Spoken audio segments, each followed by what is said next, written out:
Bonjour mes chers étudiants. Dernière séance, on a vu les associations ainsi que les coopératives. Il ne nous a resté pas de temps pour continuer le secteur mutuel. Donc aujourd'hui, cette séance est réservée aux mutuelles. À titre de rappel, la deuxième partie des cours de l'économie sociale et solidaire était focalisée sur les facteurs de performance de l'économie sociale et solidaire, ainsi que sur la situation marocaine concernant l'économie sociale et solidaire. Donc, avant de donner un aperçu sur la situation d'économie sociale et solidaire au Maroc, on a préféré de savoir quels sont les éléments de performance ou les facteurs de performance pour vous permettre d'avoir un peu des idées pour faire une lecture sur la situation de l'économie sociale et solidaire au Maroc. Donc avant de voir ou d'étudier les caractéristiques de l'économie sociale et solidaire ou donner un aperçu sur les caractéristiques de l'économie sociale et solidaire, on a préféré de vous montrer quels sont les facteurs de performance. Ces facteurs, comme on a vu les dernières séances, c'est-à-dire l'avant-dernière séance qu'on a vue, on a parlé presque, je crois, 4 séances dans cette deuxième partie sur les infrastructures de l'économie sociale et solidaire, c'est-à-dire quelles sont les bases nécessaires pour promouvoir l'économie sociale et solidaire. Et deuxièmement, on a vu les outils managériaux de l'économie sociale et solidaire, c'est-à-dire quels sont les outils de management qui sont nécessaires pour la mise en œuvre de l'économie sociale ou pour la performance de l'économie sociale et solidaire. Après avoir vu ces différents éléments de performance, on est passé sur un aperçu de la stratégie marocaine de l'économie sociale et solidaire. C'est une stratégie, comme on a dit, qui a débuté en 2010, de 10 ans, c'est-à-dire 2010 jusqu'à 2020. Pour résumer le contenu de cette stratégie, on a préféré de synthétiser ce qu'on a vu dans la partie 1 sur les caractéristiques, sur quels sont les acteurs qui interviennent directement, quels sont les acteurs qui interviennent indirectement dans l'économie sociale et solidaire. On a préféré aussi, pour montrer la stratégie d'avoir pratiqué ce qu'on avait théoriquement dans la partie 1. Dans la partie 1, on a parlé des acteurs qui interviennent directement. Donc, au Maroc, on a vu quels sont ces acteurs qui interviennent indirectement dans l'économie sociale et solidaire. Deuxièmement, dans cette stratégie, on a vu aussi pratiquement quels sont les acteurs qui interviennent directement dans l'économie sociale et solidaire. On a donné aussi quelques statistiques sur l'économie sociale et solidaire, c'est-à-dire quels sont le degré d'intervention des acteurs intervenant indirectement et quels sont les degrés d'implication des trois principaux acteurs qui interviennent directement, qui sont les associations, les coopératives et les mutuelles. On a parlé des coopératives et on a aussi parlé des associations. Différents domaines, quelles sont les contraintes qui handicapent la performance de travail de ces institutions, ces organisations sociales. Donc, il nous reste à parler sur le troisième acteur principal qui est le secteur mutuel.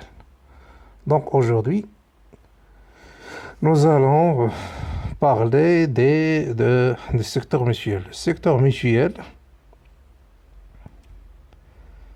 historiquement, c'est un secteur qui intervient dans la santé, les services d'assurance, ainsi que dans le financement. Donc trois secteurs qui domaine d'intervention des mutuelles, c'est-à-dire le domaine dont les organisations mutuelles travaillent. La première mutuelle était en 1919, c'est la mutuelle de la police au Maroc. La première mutuelle était en 1919, la mutuelle de la police. La deuxième, en 1928, c'est la mutuelle, la création de la mutuelle de la douane. Puis en 1946, il a été créé mutuelle pour les administrations publiques, ainsi que la mutuelle de la Poste en 1946. Puis en 1963, la création de la mutuelle de l'éducation nationale. Puis en 1976, la mutuelle des phares. Et en 1995, la mutuelle des ports. Donc, ce sont des mutuelles, la majorité de ces mutuelles, ce sont des mutuelles du secteur public. Donc, ils regroupent les mutuelles publiques et quelques établissements publics. Donc, le secteur public, jusqu'en 1995, il y a plusieurs mutuelles qui ont été créées après 1999, mais les principales mutuelles sont celles-ci qui sont premièrement données de grande importance dans le secteur mutuel au Maroc. Par la suite, nous allons voir toutes les mutuelles, les principales mutuelles dans les différents secteurs, c'est-à-dire le secteur public ainsi que le secteur privé. On va essayer de montrer quelques mutuelles ou les principales mutuelles qui interviennent au Maroc. Donc, sur le plan juridique, la loi qui réglemente les mutuelles, le secteur mutuel, a été créée en 1963. Il expose les principes de l'économie sociale et solidaire dont reposent les organisations mutuelles. Il expose aussi, il intègre aussi c'est-à-dire les mutuelles qui ont été créées avant 1963, qui ont été créées, c'est-à-dire ils travaillent sans une référence juridique. Donc, par la création de la loi qui gère les mutuelles, on les a intégrés dans cette loi pour qu'elles soient réglementaires dans leurs travaux, leur travail, leurs actions. Donc, cette loi aussi, elle traite les fonctions de secourisme, de solidarité, les différents risques qui sont inscrits ou ils sont gérés par cette mutuelle. Donc, puis, il expose que ces organisations ont la personnalité juridique et ils ont aussi l'autonomie financière.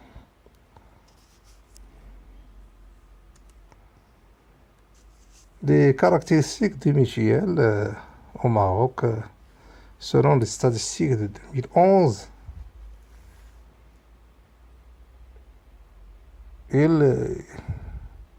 sont au nombre plus de 52 institutions réparties en 3 secteurs.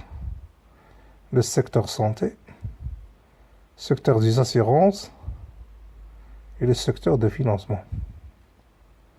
Le secteur de santé. Le secteur de santé, il regroupe les mutuelles des secteurs publics, des mutuelles des secteurs privés, ainsi que des caisses gérées à l'intérieur des institutions ou des sociétés qui ont voulu faire des mutuelles internes. Pour le secteur, pour les mutuelles des secteurs publics dans le secteur de santé, les mutuelles du secteur sont, la première, c'est CNOPS. Première mutuelle, c'est CNOPS. Caisse nationale des organisations et de la prévoyance sociale. Elle offre des services fondamentaux et des services complémentaires.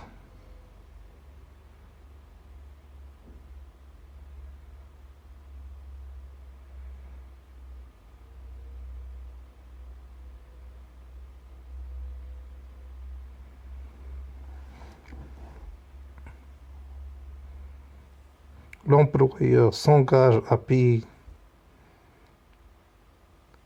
la moitié des engagements, c'est-à-dire la moitié de 5% d'engagement. Le montant, c'est entre 60 et 40 dirhams, selon le grade et selon le poste selon le grade dans l'échelle, le grade ou l'échelle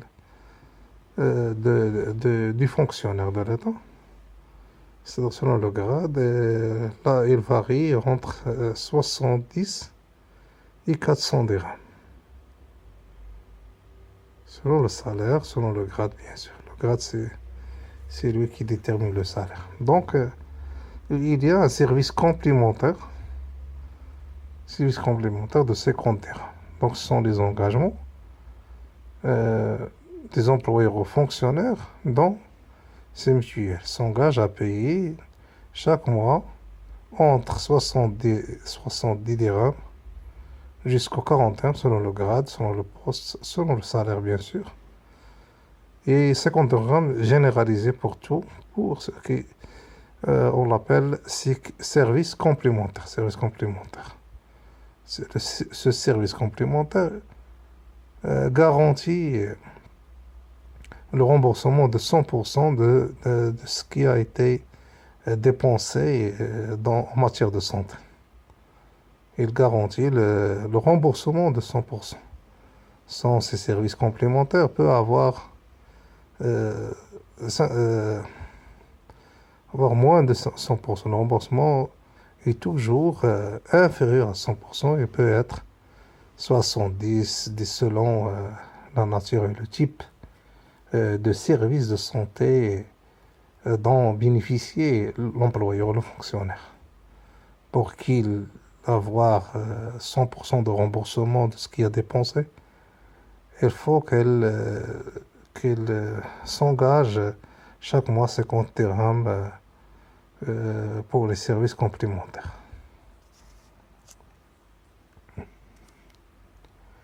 Les mutuelles des secteurs publics sont au nombre de 7 par ordre de création. Il y a 1919, la création de mutuelle de la police. En 1928, la création de la mutuelle de la douane, des impôts indirects.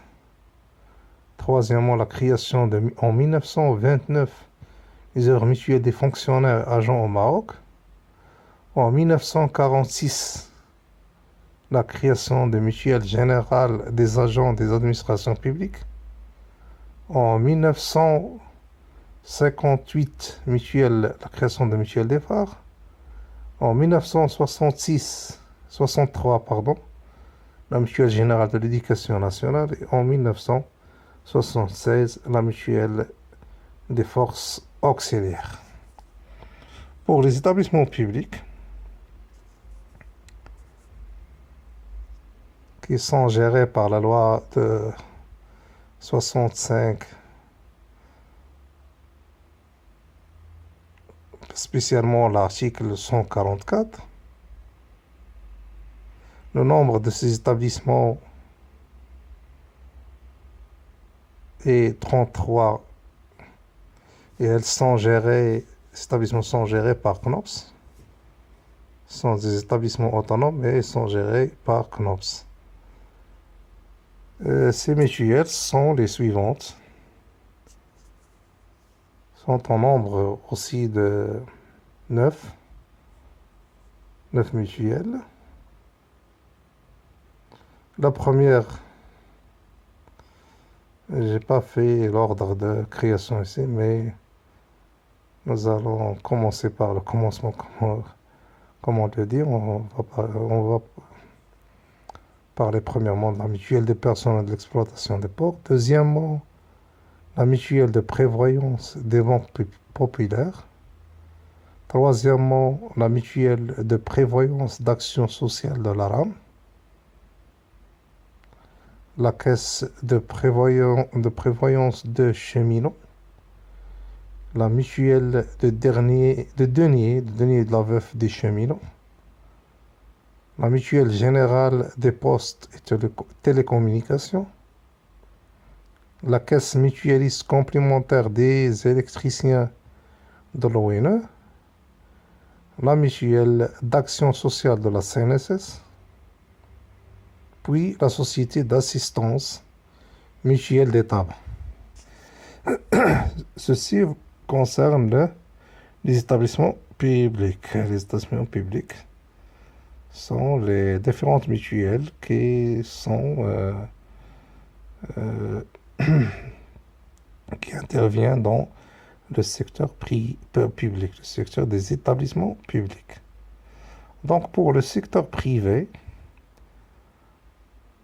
en 1977, il a été créé la Caisse mutuelle interprofessionnelle marocaine, puis la Mutuelle générale des pharmaciens et des professionnels de la santé, puis Mutuelle générale des barreaux du Maroc, et enfin la Mutuelle générale des artistes marocains.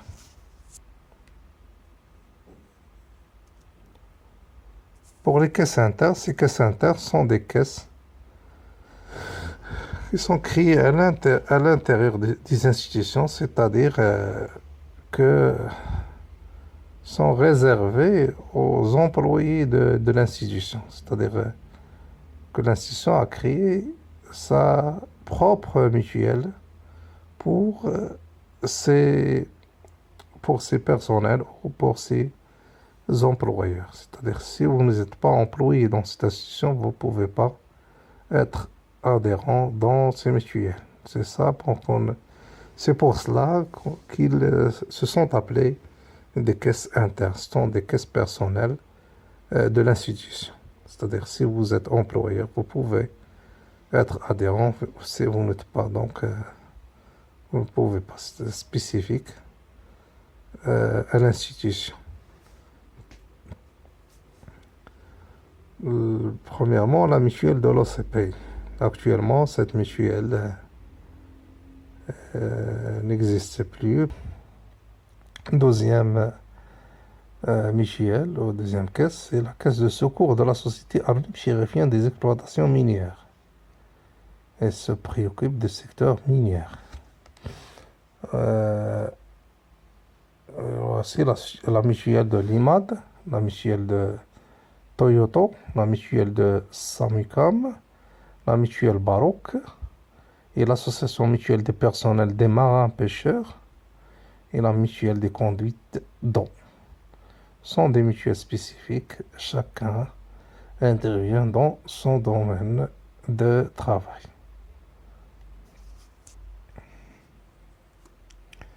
Puis les mutuelles de santé communautaire. Le dernier type de situation de mutuelles de santé communautaire sont des des mutuelles gérées par des habitants d'une localité, c'est une expérience euh, que quelques-uns, une minorité qui ont fait ce type de mutuelle. Ce sont des mutuelles d'une localité, ce qui se fait par des habitants qui se coopèrent entre eux pour s'engagent à payer des engagements, c'est-à-dire somme d'argent chaque mois pour que quelqu'un membre de cette mutuelle, membre de cette coopération, c'est-à-dire va bénéficier par la suite en cas de maladie ou quelques problèmes de santé, et pour qu'il bénéficie par la suite, c'est-à-dire c'est un système de gestion euh, qui est similaire aux autres mutuelles, mais c'est une initiative qui est une bonne initiative qui a été faite dans 3 communautés par les habitants de la localité pour qu'elles ne soient pas exclues des services des mutuelles de santé. Donc c'est une bonne initiative. Ce sont ces initiatives qui ont été faites avant l'intégration de Ramed, système de Ramed. Elle travaille avant de généraliser le système de santé par le Ramed, il y avait des initiatives qui sont des bonnes initiatives qui ont été faites par des localités. Sont au nombre de 3. Les habitants de la localité s'engagent entre eux à s'organiser entre familles. La famille, chaque famille s'engage à payer 150 jusqu'à 250 dirhams. La première était en 2002 à la commune rurale de Bab Tiazar, préfecture de Chefchaouen, Itepent à Azila. Puis actuellement, il y a le système de couverture sociale de Ramed. Les contraintes des pratiques injustes au sein des mutuelles sont les suivantes. Malheureusement, le travail des mutuelles n'est pas exclu des pratiques injustes ou des pratiques qui ne doivent pas être présentes, surtout dans le secteur de l'économie sociale et solidaire, qui est un secteur de l'éthique. C'est un secteur qui est noble, qui vise des objectifs sociaux, des objectifs de l'humanité, des objectifs de bien-être humain. Donc, ces pratiques ne sont pas tolérables dans ce domaine de travail. Mais malgré ça, il existe des pratiques injustes, comme le détournement de l'argent, qui a revu une poursuite judiciaire dans les mutuelles. Il y a eu des détournements de l'argent par ceux qui gèrent le domaine des mutuelles. Il y a aussi des délivrances des primes incontrôlées. Il y a aussi des pratiques non réglementaires dans les dossiers. Il y a aussi des recrutements basés sur les interventions relationnelles. Il y avait aussi des prévisions, et les prévisions étaient 11 milliards de carences en 2020. L'absence de contrôle des producteurs de soins et des services chirurgicaux. Ces contraintes, malheureusement, il existe dans la gestion des mutuelles. Les répercussions de ces pratiques se voient dans la hausse et le gonflement des prix des services et leur impact sur le dépôt des chèques, sur le retard aussi des récompenses des dossiers par les producteurs des soins et sur aussi les différentes pratiques qui ont été dernièrement existent malheureusement. On parle de sous la table noire qui est demandé par les médecins malheureusement. dans des cliniques pour faire des opérations chirurgicales. Après avoir vu le secteur de santé, deuxièmement, il y a le secteur dont interviennent les mutuelles, c'est le secteur des assurances. Il y a des mutuelles qui interviennent dans le secteur de santé. Il y a deuxièmement le secteur mutuel qui intervient dans le secteur des assurances. Premièrement, il y a la mutuelle agricole marocaine d'assurance. Il se préoccupe parmi ses actions sont les outils de travail, c'est-à-dire il rembourse, il intervient dans l'achat des outils de travail.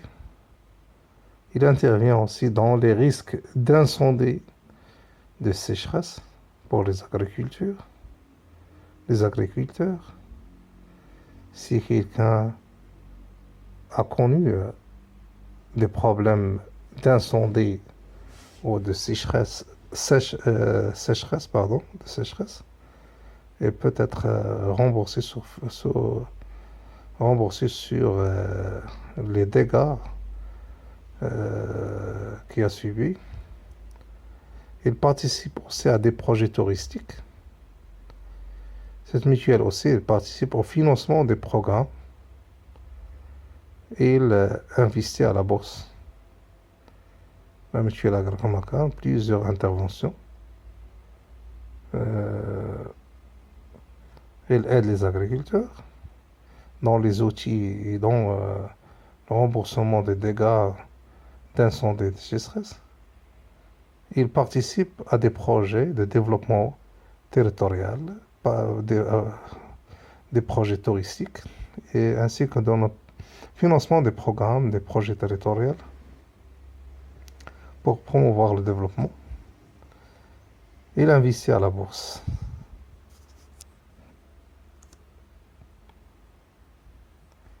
Deuxième mutuelle dans le secteur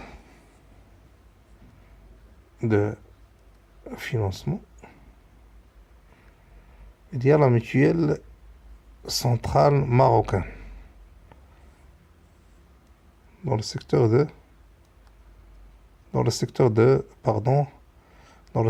des assurances, il y a la mutuelle agricole marocaine d'assurance. Deuxièmement, il y a la mutuelle centrale marocaine d'assurance, créée en 1968. Cette mutuelle regroupe plusieurs catégories des mutuelles socio-professionnelles.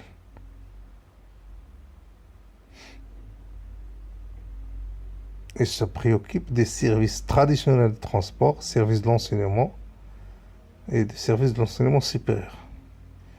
Troisième mutuelle d'assurance, c'est la mutuelle d'assurance des transporteurs unis, créée en 1984. Elle se préoccupe d'assurer les professionnels des secteurs.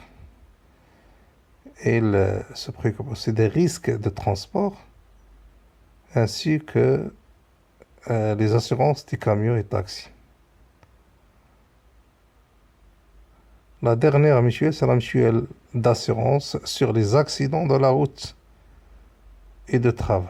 C'est une assurance des travailleurs dans le secteur transport public. Pour le secteur de financement,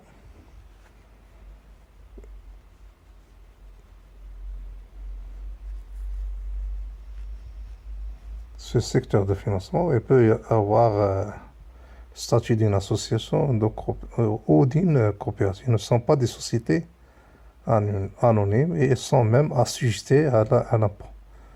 Un impôt, c'est-à-dire ce secteur de financement, les mutuelles prendre le statut soit d'une association ou d'une coopérative. Mais ils ne sont pas des sociétés. Ils sont assujettés à l'impôt, ils payent de l'impôt. Ils payent de l'impôt, mais ils ne sont pas des sociétés anonymes.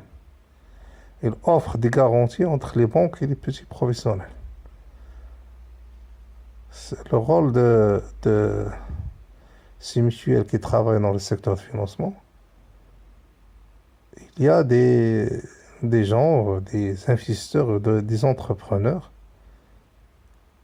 des professionnels, des petits professionnels, veulent avoir des crédits, mais ils n'ont pas la garantie. Ces mutuelles euh, interviennent dans ce cadre comme la garantie de ces petits professionnels pour avoir des crédits auprès de banques. Tous les petits professionnels qui n'ont pas de garantie, ces mutuelles offrent la garantie aux banques pour qu'elles puissent leur donner des crédits pour financer leur projet de travail. Elles regroupent des adhérés ayant des activités similaires. Elles regroupent des adhérents qui ont la même activité pour qu'ils garantissent leur crédit auprès des banques.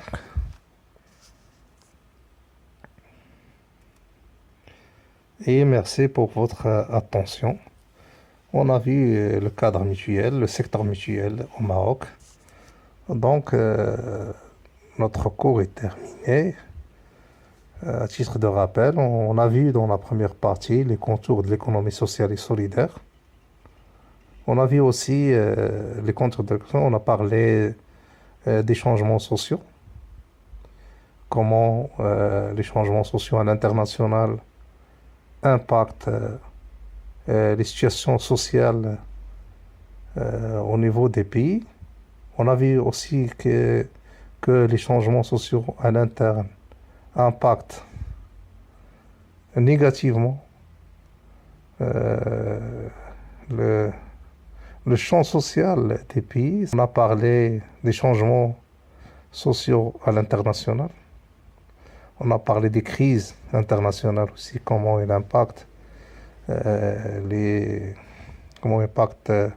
le champ social, c'est-à-dire comment les crises à l'international, actuellement on parle de l'épidémie de Corona, comment elle impacte négativement le bien-être humain, comment il impacte le social. L'aggravation du champ de l'économie sociale et solidaire euh, devient difficile et les associations, les organisations qui travaillent dans ce domaine s'aggrave la situation. Cette situation d'après, on parle de comment promouvoir et comment faire face aux problèmes sociaux, mais les changements sociaux sont plus grands que les organisations internationales. Elles sont appelées à faire plusieurs choses.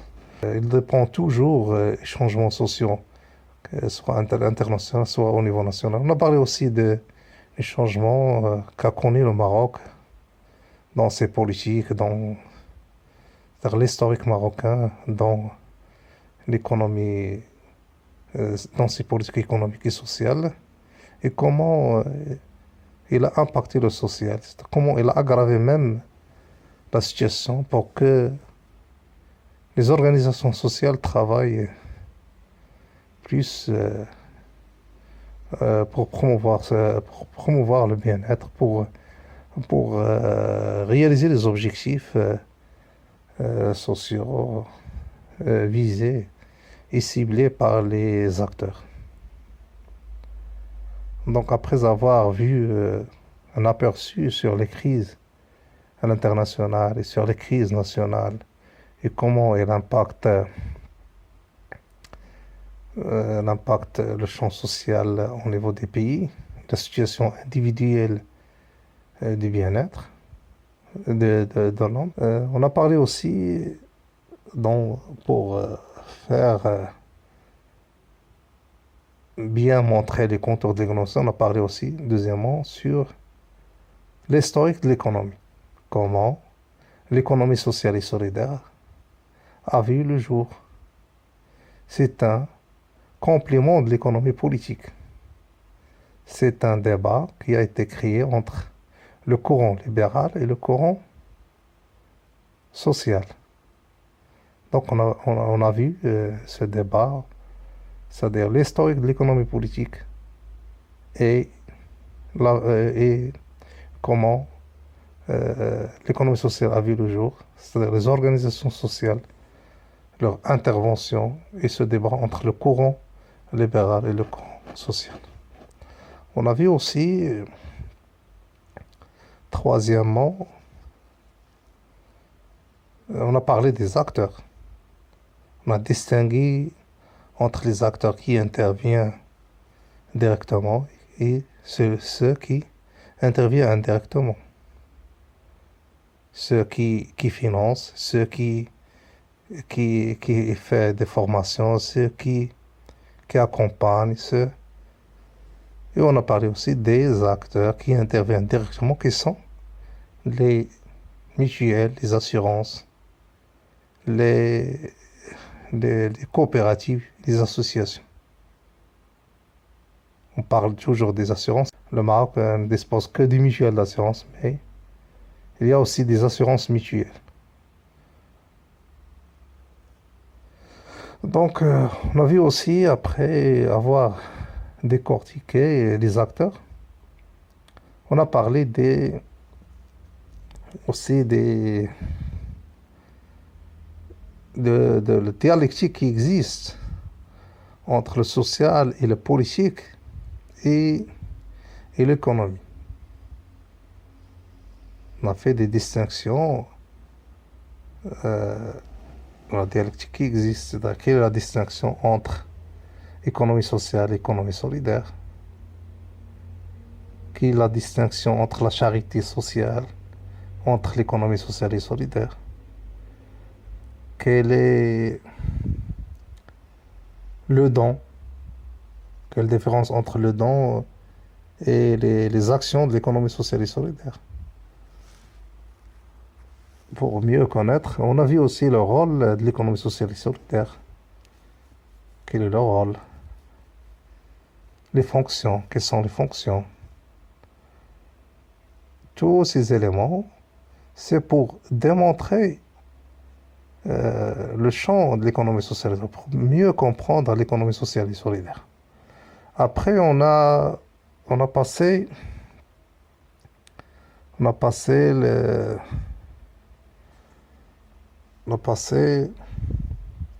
vers la deuxième partie,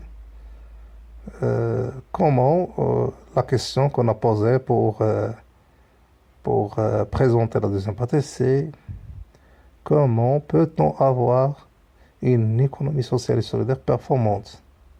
Quels sont les éléments? Et quelle est la situation actuelle au Maroc de l'économie sociale et solidaire? Donc, on a traité presque dans 3 sciences quels sont les facteurs de l'économie sociale et solidaire. On a parlé des infrastructures qui sont nécessaires pour consolider l'économie sociale et solidaire. On a parlé des infrastructures premièrement juridiques et politiques. On a parlé quels sont les éléments politiques, c'est-à-dire on a parlé des infrastructures politiques et juridiques. On a parlé aussi de l'infrastructure qui consolide l'économie sociale et solidaire socialement, c'est-à-dire l'infrastructure sociale qui doit existe pour que l'économie sociale et solidaire soit performante. On a parlé aussi de l'infrastructure administrative, on a parlé de décentralisation, de déconcentration, si vous vous rappelez. On a parlé de l'infrastructure économique, quelles sont les politiques de l'économie sociale, c'est comment doit être élaborée une stratégie de l'économie sociale et solidaire politique, de l'économie sociale et solidaire. Puis, on a passé dans la section 2 de la partie 2 pour donner un aperçu sur la situation de l'économie sociale et solidaire. On a parlé de quelques statistiques démontrées dans la stratégie, que sont les objectifs de la stratégie qui a été faite en 2010 jusqu'en 2020 au Maroc. On a parlé un petit peu. Puis on a démontré la situation des associations, les coopératives ainsi que les mutuelles. Quelles sont les caractéristiques, quelles sont les contraintes qui empêchent le bon fonctionnement de ces organisations au Maroc. Donc, c'est le cours. On a terminé le cours, mais on a, pour vous rappeler, chers étudiants, qu'on a fait la première évaluation. On a fait bien sûr des exercices d'application, si vous vous rappelez bien, pour les gens qui sont présents régulièrement. Ils connaissent ça, mais pour ceux qui sont absents, ouais, le plus important, c'est qu'on a fait une évaluation numéro 1. L'évaluation numéro 2, c'est un travail qui doit être fait. La dernière séance, j'ai parlé pour faire la création d'une association ou d'une coopérative. Vous devez créer sur votre propre... comme un exercice, vous allez essayer de créer une association ou coopérative. C'est votre choix, soit création d'une association, soit vous créez une coopérative. Et vous allez demander auprès d'un organisme ou d'un investisseur pour qu'il finance votre projet. Vous allez demander bien sûr quels sont vos objectifs, quels sont les financements que vous voulez avoir. Je vais essayer de vous envoyer des formulaires. Un formulaire qui concerne la création et un formulaire de demande de financement pour votre projet. C'est un exercice à 2 volets et qui sera compté comme un examen, comme une évaluation de numéro 2 de la deuxième partie. La première partie, on a fait une évaluation numéro 1. Pour la deuxième partie, vous allez faire ce travail. Il sera considéré comme une évaluation numéro 2. Vous allez créer une association coopérative et vous allez demander le financement. Je vais essayer de vous envoyer. Mais le thème de création ou de demande de financement, c'est coronavirus, c'est Covid-19. Vous allez travailler sur ce thème, c'est-à-dire l'association que vous allez créer aura comme objectif, c'est essayer de participer à la résolution de ce problème qu'a connaît le Maroc actuellement. Donc, soit vous participez comme président d'une association ou comme président d'une coopérative et vous allez essayer d'imaginer comment vous allez aider notre pays à travers votre coopération ou votre association. C'est un travail d'imagination, bien sûr, mais c'est un travail plutôt d'innovation pour vous habituer à la création et à l'innovation. Donc, pour sortir un petit peu des routines des examens et des questions qui sont simples, je vais essayer de soulever votre innovation en matière de coronavirus. Et merci pour votre attention.